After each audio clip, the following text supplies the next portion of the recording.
ஐந்தாம் தமிழர் சங்க நேயர்களுக்கும் மற்றும் உறுப்பினர்களுக்கும் அன்பான வணக்கம். வேர்ச்சொல்லாய்வு பகுதி 1. தமிழ் மொழி.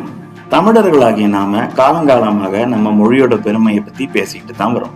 நம்ம மொழியோட சிறப்பு உலகத்துல வேற எந்த மொழிக்குமே இல்லாத காரணத்தால நம்ம மொழியை அழிக்க காலங்காலமா வேற்று மொழியினர் உருவாகி நம்ம மொழியை சிதைச்சிட்டே தான் வராங்க. ஆனாலும் தமிழ் மொழி பல புதிய பரிமாணங்கள் எடுத்து தன்னுடைய சிறப்புகளை இழக்காம வாழ்ந்துகிட்டே தான் வருது. அப்படியான நம்ம மொழியில தான் உலகத்தோட மொத்த வரலாறுமே சொல்லப்பட்டிருக்கு. அந்த வரலாற்று உண்மைகளை சாதாரண எளிய மக்களுக்கும் புரியும்படி சொல்லாய்வு மூலமா இன்றைய பேச்சு நடையில சொல்லிக் கொடுக்கவே இந்த விழியத்தொடர். இந்த தலைப்பின் கீழ் இனி பல பிற மொழி சொற்களின் உருவாக்கம் பற்றியும் தமிழ் மொழியின் வளர்ச்சி பற்றியும் பார்க்க போகிறோம். பிறமொழி சொற்களா?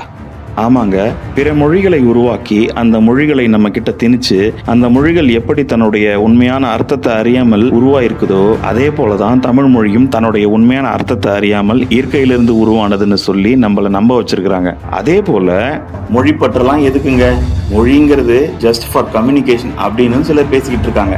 இது போன்ற முட்டாள்தனமான நம்பிக்கையை உடைச்சு உண்மையான ஆய்வுகளை செய்து பிற மொழிகள் உருவான விதத்தையும் உலக மொழிகளின் தாய்மொழி தமிழ் என்று நிறுவ போறோம். மேலும் உங்களுக்கு அந்த ஆய்வுகளை எப்படி செய்யணும்னு கற்றுக் கொடுப்பதன் மூலம் இந்த விழியத்தை பார்க்கும் உங்கள் ஒவ்வொருவரையும் ஒவ்வொரு சொல்லாய்வு அறிஞர்களாக உருவாக்குவதும் தான் இந்த விழியத்தின் முக்கிய நோக்கம்.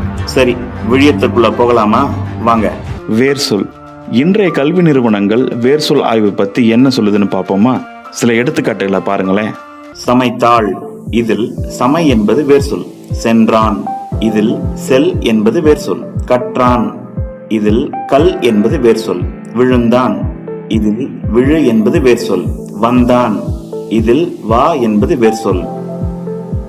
இப்படிதாங்க இன்னைக்கு உள்ள பள்ளிக்கூடங்கள் சொல்லி கொடுக்குது. ஆனால் சமை, செல், கல், விழு, வா போன்ற இந்த சொற்களின் வேர்கள் என்னன்னு இன்னைக்கு உள்ள கல்வி முறைகள் திட்டமிட்டு சொல்லி கொடுக்கலங்க. இது போல ஒவ்வொரு சொல்லும் ஏதாச்சும் ஒரு மூலத்தை அடிப்படையாக வச்சுக்கிட்டு தான் உருவாகிருக்கும். அதை ஆய்வு செய்யறது தான் உண்மையான வேர் சொல்லாய்வு. நம்மள கடந்த 1700 வருடங்களா வந்தேரிகள் ஆண்டு வர்றதுனால இந்த சொற்கள் உருவான விதம் பத்தின கல்வியை அழிச்சிட்டாங்க.